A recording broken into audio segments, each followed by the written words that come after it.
Good evening, જય શ્રી કૃષ્ણ, જય સોનલમાં તમારા આજના નવા વ્લોગમાં તમારું સ્વાગત છે। અને જો વાગી ગયા છે 5:15 જેવો ટાઈમ થઈ ગયો। હું કરું છું પારસી। જો આટલા કપડામાં હજી બાકી છે, પેન્ટમાં બધીમાં આટલા કપડામાં થઈ ગઈ અને બીજા બધા પોતપોતાનું કામ કરે। હું માં બે ઘેર છે, માં ભીહું પહાં છે, કારણ કે એક ભીને ગરમીને થોડોક તાવ આવી ગયો। માં હમણાં ગયા ત્યાં ભી પહાણ હું અહીં પારસી કરું તો હજી થોડાકમાં છે પારસી, હવે કરી નાખું પારસી। બધા પોતપોતાના કામે ગયા આડાવાળા, રાજુ માંગરોળ ગયા। જો અમારે બનાવી છે પાઉંભાજી। બધે બકાલો લઈ આવ્યો, અડધું ચડ્યું ને અડધું ન જોયું। આજે ઈદ હતી થોડુંક ઘરમાં હતું એ બધું સુધારીને બાફવા મૂકી દઉં। બકાલ બધું તૈયાર થઈ ગયું, સુધારીને કુકરમાં ભરી લીધું। બાફવાનું છે, ટમેટામાં નાખ દો એટલે કલર પકડે।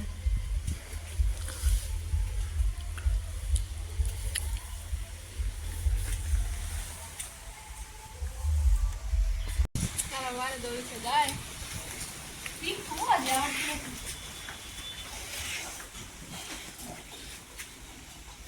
કયા દવા છે આખા દો આ હમણાં દોઈ નથી ને શું થાય છે? ગમે ત્યાં મોટી ટોપડી રાખો, આ બંધાઈ ગયો હાટે ટોપડી ભાગે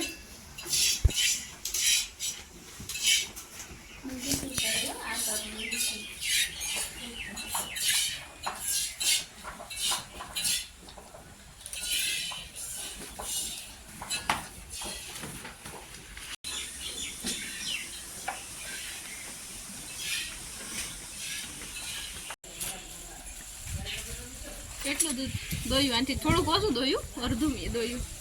જા પીને તાવ આવી ગયો, ગરમી બહુ પડે ને આ બે તો મને છૂટ મારે।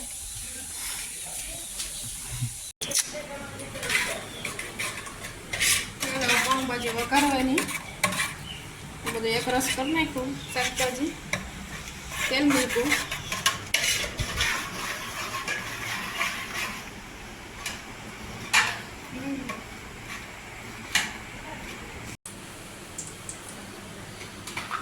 ગ્રેવી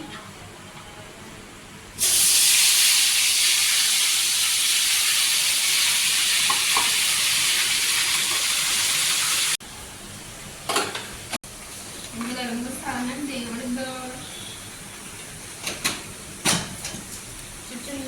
અડધો કિલો, માપવા જ નાખી અડધો કિલો માપવા જ નાખવાનું છે।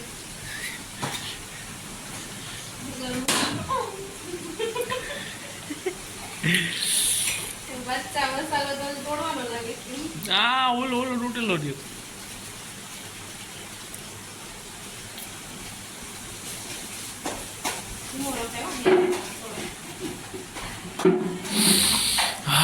હા હા હા એ પાવભાજી મસાલો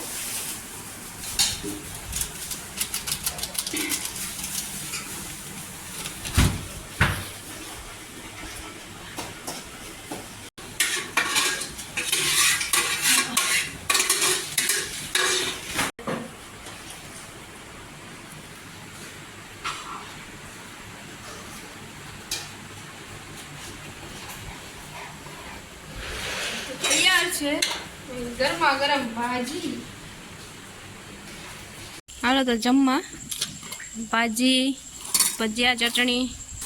જો માવા પાઉં હેકે બાપા બેસી ગયા ખાવા, પાઉં ભાજી ને ભજીયા।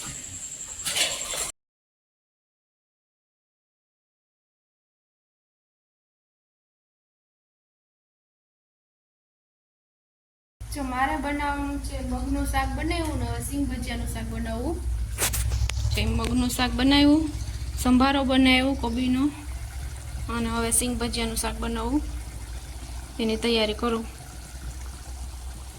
હવે એમાં થોડાક તમાલપત્ર, મરચું, લસણ પ્યુરી બનાવી। ડુંગળી ટમેટા ને આદુ.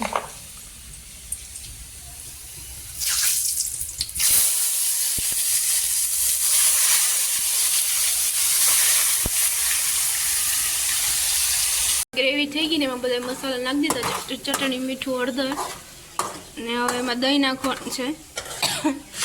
પછી સિંગ ભજીયા.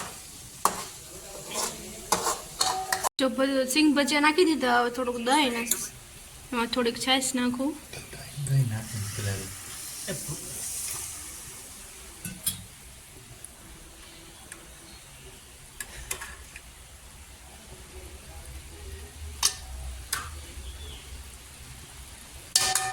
દહીં બોલ તો પૂરી.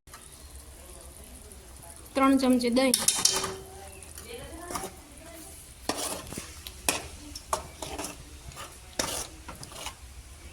છે સિંગ ભજીયાનું શાક મસ્ત ચટાકેદાર ને ઉપરથી હવે એમાં ધાણા ભાજી રોટલી યાર મસ્ત ભાવે.